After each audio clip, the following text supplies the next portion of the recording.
సరిగ్గా నేను ప్రమాణ స్వీకారం చేసే రోజే నా మీద కక్ష సాధించిన వాళ్ళని దేవుడే చూపించి దావకంలో షరీక్ చేపించిండు అధ్యక్ష. నేను ఎవరిని ఏం అనాల్సిన పని లేదు.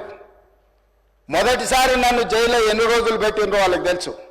నా బిడ్డ లగ్గం ఉంటే కూడా లగ్గానికి ఇంటరిం బెయిల్ 2 గంటలు పోయి లగ్గం చూడడానికి కూడా అభ్యంతరం పెట్టి ఢిల్లీ నుంచి న్యాయవాదులను తీసుకొచ్చి ఇక్కడ వాదించి ఆయన బిడ్డ లగ్గపత్రిక రాసుకోవడానికి కూడా వెళ్ళడానికి వీల్లేదు అని చెప్పి కోర్టులో వాదించిన వాదనలు అక్కడ ఉన్నాయి అధ్యక్ష. కోర్టు నాకు కండిషనల్ బెయిల్ ఇచ్చింది అధ్యక్ష. చెర్లపల్లి జైలు నుంచి ఎన్కన్వెన్షన్ ఫంక్షన్ హాల్కి పోయి నా బిడ్డ లగ్గపత్రిక రాసుకొని అక్కడి నుంచి సీదా మళ్ళీ చెర్లపల్లి జైలుకు పోయిన అధ్యక్ష. రాజకీయ కక్ష సాధింపు మీద నాదా? నా బిడ్డ లగ్గానికే పోకుంటే నన్ను అడ్డుకున్నా ఎవరికైనా అధ్యక్ష, మన పిల్లల కంటే మనకేముంటుంది అధ్యక్ష ఈ భూమి మీద? నా బిడ్డ లగ్గానికి లగ్గపత్రిక రాసుకోవడానికి కూడా అడ్డుకుంటే కూడా నేను మిమ్మల్ని ఏమనలే.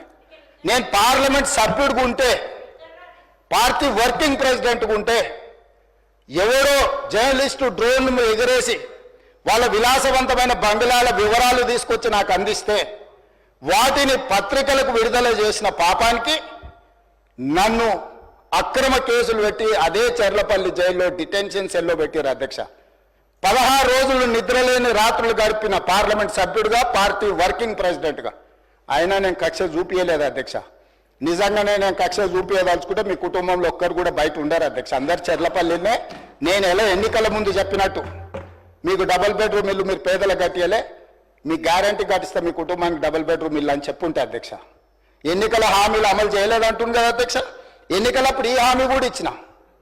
ఆ కుటుంబానికి చెర్లపల్లి జైల్లో డబుల్ బెడ్రూమ్ కట్టిస్తా, కొడుకు కోడలు అల్లుడు బిడ్డ ఉంటే వేరే వేరే ఎందుకుంటారు, అందరినీ కలిసి ఒకటే దగ్గర ఉండేటట్టు కట్టిస్తా. కానీ ఆ హామీ కూడా నేను అమలు చేయలే. ఎందుకంటే నేను విఘ్నత ప్రదర్శించాలనుకున్నా. ఈ అధికారం ప్రజలు ఇచ్చింది ప్రజల సంక్షేమం కోసం, తెలంగాణ రాష్ట్ర అభివృద్ధి కోసం, పారదర్శకమైన పరిపాలన అందించడం కోసం నాకు అధికారం ఇచ్చిండ్రు. ప్రజలు ఇంత పెద్ద అధికారాన్ని, ఇంత పెద్ద బాధ్యతను ఈ వయసులో నాకు అప్పచెప్పింది నా కోపం కోసమో, లేకపోతే నన్ను నా పట్ల వాళ్ళు వ్యవహరించిన విధంగానే వాళ్ళ పట్ల నేను వ్యవహరించడానికి ప్రజలు నాకు అధికారం ఇవ్వలేదని విచక్షణను ఉపయోగించి ఈరోజు కూడా వాళ్ళ మీద ఇంతవరకు అక్రమ కేసులు పెట్టలేదు అధ్యక్ష. కానీ సొంత పార్టీ ఆఫీసులో కూలీ మనుషులను తెప్పించి రికార్డ్ చేయించి పచ్చి బూతులు మీరు తిట్టిస్తే కూడా చెంపలు వలగొట్టేంత శక్తి ఉన్న సంవయనంతో ఊరుకున్న అధ్యక్ష. ఎవరైనా బజార్లో ఏదైనా మాట్లాడితే మాట్లాడిన దాన్ని కూడా సెన్సర్ చేస్తాం. బూతులు మాట్లాడినప్పుడు ఒక బీప్ పెడతాం అధ్యక్ష, టెలికాస్ట్ చేయొద్దని. కూలీ పైసలు ఇచ్చి కిరాయి మనుషులను పెట్టించి మీరు పచ్చి బూతులు మాట్లాడిచ్చినా నేను ఏమాత్రం కూడా కక్ష సాధింపు చర్యలకు పాల్పడలేదు అధ్యక్ష. కాబట్టి ఈరోజు మేమేదో కక్షా చర్యలకు పాల్పడుతున్నట్టు, మేము కక్షా చర్యలకే పాల్పడితే ముఖ్యమంత్రికి ఉన్న విశేషమైన అధికారాలతో మీరు ఒక్కరైనా బయట ఉండేటోళ్ళ? ఈరోజు తెలంగాణ సమాజం అన్నిటిని గమనిస్తుంది. ఎక్కడికి వెళ్ళానని అడుగుతున్నా, ఇంకెన్ని రోజులు బయట వదిలేస్తావని తీసి లోపలే. అసలు నువ్వు లోపలేస్తావనే కదా నీకు ముఖ్యమంత్రి పదవి చేసింది. నువ్వెందుకు ఇట్లా సమయం పాటిస్తున్నావు లోపలేయమంటే కూడా నేను ఏ రోజు కూడా అటువైపు పోయలేదు అధ్యక్ష. అదేవిధంగా ధనిక రాష్ట్రం, మేము హామీలను అమలు చేసినాం. ఇక మేము సత్యహరిచంద్రుడు కూడా మమ్మల్ని చూసే నేర్చుకోవాలి, ఆయన కూడా మళ్ళీ ఆదర్శంగా తీసుకోవాలి.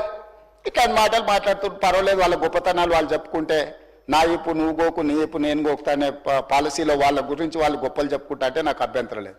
కానీ 1-2 విషయాలు, తెలంగాణ సమాజం వ్యవసాయ కూలీలు, వ్యవసాయ రైతులు, వ్యవసాయం మీదనే ఆధారపడ్డ ప్రజలు తెలంగాణలో దాదాపుగా 70% ఉన్నారు. 2014 ఎన్నికలలో ఘనత వహించిన చంద్రశేఖరరావు గారు రైతులకు ఇచ్చిన హామీ ₹1,00,000 రుణమాఫీ చేస్తా అని అధ్యక్ష. ఎన్నికలయ్యి అధికారంలోకి వచ్చిన తర్వాత ఏకమొత్తము ఏకదాటిగా ₹1,00,000 మేము రుణమాఫీ చెయ్యము, 4 విడతలుగా చేస్తామన్నారు అధ్యక్ష. Subscribe us and press the bell icon for more interesting updates.